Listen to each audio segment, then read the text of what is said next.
안녕하세요. 신세계 지식향연의 송동훈입니다. 이 싱가포르의 근현대사는 어떻게 보면 이제 2차 세계대전 이후에 시작됐다라고 볼 수가 있죠. 영국의 식민지로부터 독립을 하게 되고, 그리고 말레이시아와 연방을 이루게 되고, 그랬다가 그 연방이 해체되면서 다시 독립국가가 되고, 그 와중에 리콴유라고 하는 사람을 중심으로 해서 똘똘 뭉쳐서 오늘날에 번영하는 국제도시, 국제 항구 도시로 성장을 하게 됩니다. 올해가 2023년이잖아요.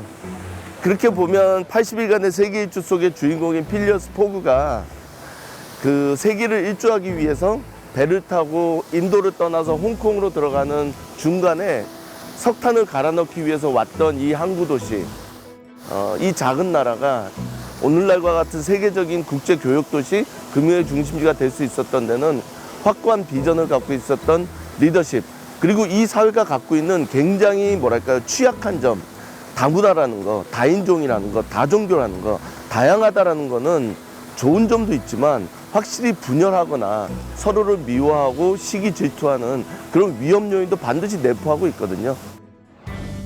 싱가포르의 가장 큰 문제는 다양성입니다.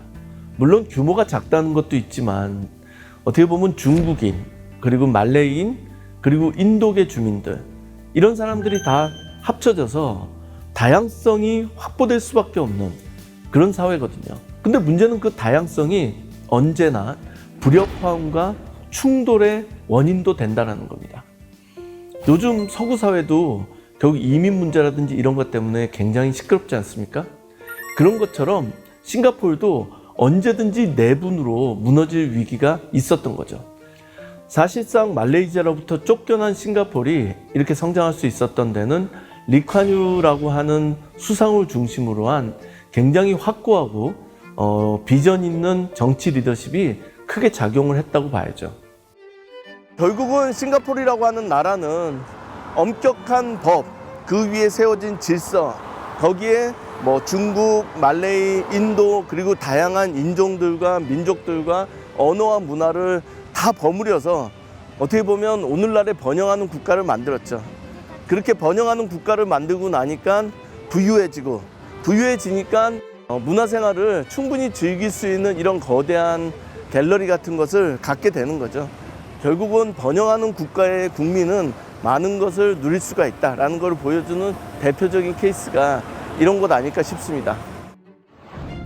결국은 그렇게 싱가포르이 매력적인 도시가 되고, 많은 글로벌 기업들이 거기에다가 이제 본사를 두게 되고, 그리고 여행객들이 몰리는 이유 중에 하나는 그 엄격한 법의 집행에 의해서 질서가 유지되기 때문이죠.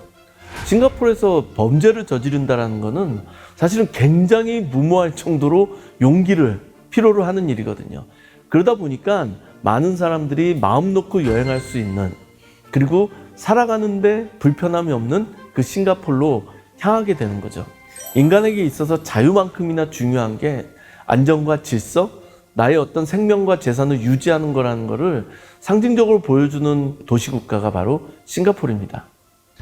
싱가포르라고 하는 나라와 우리 대한민국이라고 하는 나라는 급격한 제국주의 시대, 그리고 어떤 혁명적인 변화의 시대에 고통도 받았고, 그리고 그 고통을 헤치고 오늘날의 번영을 이루고 있다는 측면에서는 또 유사점이 있습니다. 아마 두 나라 모두 앞으로 다가올 미래가 그렇게 녹록하지만은 않을 겁니다. 그렇지만 어떻게 이 위기를, 변화의 시대를 돌파해 나갈 것이냐, 이끌어 나갈 것이냐, 그런 고민은 두 나라가 다 똑같이 하고 있지 않을까요? 이번 신세계 지식향연은 다양하게 변화되는 세계 속에서 이 시대를 이끌어가는 그런 리더십은 무엇일까를 고민해보는 그런 계기가 될 겁니다. 같이 가시죠.